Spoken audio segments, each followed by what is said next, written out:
Bienvenue à tous, vous êtes sur l'œil d'Abras TV et c'est l'heure de l'actualité. Au sommet, le monde a célébré hier samedi 13 février la journée de la radio. Puis le passage à la télévision numérique en Côte d'Ivoire, le ministre de la Communication se félicite du bilan satisfaisant. Enfin, nous parlerons dans cette édition sport-football avec le comité de normalisation qui a décidé de se séparer de Sam Etiassé en fin de contrat. Bienvenue encore à tous et merci de nous suivre. Ouvrons ce journal avec la journée internationale de la radio. En effet, comme annoncé au sommet, le monde a célébré hier samedi 13 février le 10e anniversaire de la journée de la radio et à cette occasion, le gouvernement a lancé un appel à toutes les collectivités territoriales à mettre un point d'honneur à favoriser le développement de la radio. Démarrage d'un vaste projet d'adduction d'eau de la ville d'Abidjan à partir de la lagune d'Adjan. Le ministre de l'Hydraulique, Laurent Tchagba, a procédé vendredi 5 février dernier au lancement du projet de renforcement de l'alimentation en eau potable de la ville d'Abidjan à partir de la lagune d'Adjan à Anyama débarcadère dans le district d'Abidjan d'un coût de 108,09 milliards de francs CFA. Selon le ministre, le projet qui sera exécuté en 24 mois par l'entreprise Fluence Walter Israël Ltd permettra d'améliorer les conditions d'accès à l'eau potable à près de 1,5 million d'habitants à l'horizon 2028 par une production additionnelle en eau potable de 150 000 mètres cubes par jour. Un projet qui vient répondre à un besoin de plus en plus grandissant dans la capitale économique ivoirienne. Cap sur la ville de Béoumi où a eu lieu l'inauguration d'une usine de transformation de noix de cajou.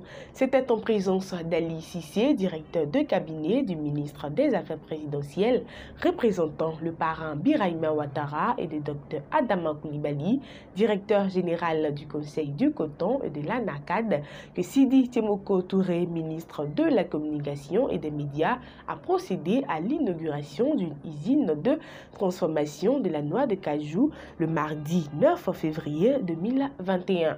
Le ministre de la Communication et des médias, Sidi Temoko Touré, s'est félicité du succès que connaît le passage de l'analogique à la télévision numérique terrestre TNT avec un taux de pénétration de plus de 72% lors d'une conférence de presse qu'il a animée à son cabinet le lundi 8 février dernier. Pour l'État, le passage à la télévision numérique terrestre permet d'optimiser la gestion de la ressource spatiale, c'est-à-dire réduire le volume de la bande passante dédiée à la télévision. Rappelons que la migration vers la télévision terrestre a nécessité la somme de 25 milliards de francs CFA.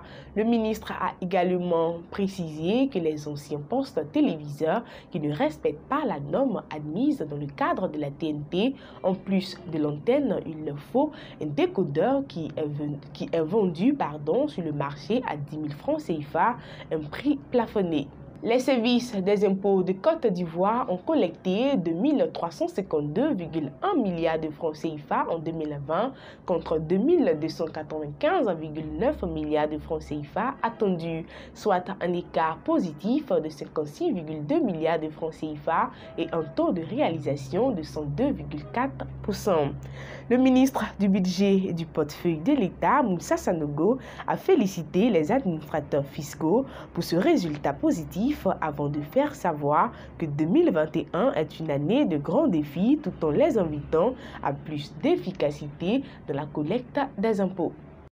Intéressons-nous à présent à l'éducation. Bonne nouvelle pour les étudiants de Côte d'Ivoire au titre de l'année académique 2020-2021. Les titulaires d'au moins une licence pourront bénéficier d'une bourse d'études. En effet, l'ambassade de la République populaire de Chine en Côte d'Ivoire a décidé de mettre à la disposition de la Côte d'Ivoire 40 bourses d'études. Les inscriptions se font en ligne et les dossiers physiques sont à déposer au service des bourses et stages du ministère des Affaires étrangères avant le 15 février prochain. Les dossiers de candidature doivent comporter une copie certifiée du diplôme, les relevés de notes d'études universitaires, un curriculum vitae du candidat avec une photo, un plan d'études ou un schéma de recherche et enfin une lettre de recommandation. Les candidats qui ont déjà obtenu une lettre d'admission dans des universités chinoises ainsi que ceux qui ont le certificat HSK, l'équivalent du 12 en chinois, en cours de validité doivent la joindre à leur demande. Page noire de cette édition, l'ancien président de la Cour suprême, Tia Koné, est décédé le mardi 9 février dernier, a annoncé Mabry Touakeus, le président de l'Union pour la démocratie et de la paix en Côte d'Ivoire. Sans toutefois avoir énoncé les circonstances de décès de Tia Koné, le docteur Albert Mabry Touakeus a présenté ses condoléances à la famille éplorée. Notons qu'il fut président de la Cour suprême, actuel Conseil constitutionnel du 12 juillet 2000 au 13 avril 2011.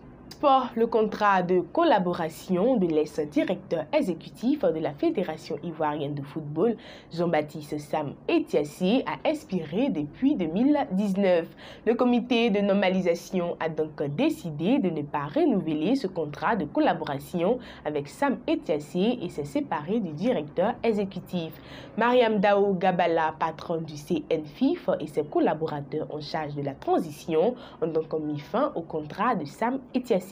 Toujours en sport, le championnat de la Ligue 1 ivoirienne de football reprend le 19 mars après près d'un an de suspension et s'achèvera le 27 juin 2021, a annoncé vendredi 12 février à Adjamé Mariam Dao Gabala, la présidente du comité de normalisation de la Fédération ivoirienne de football.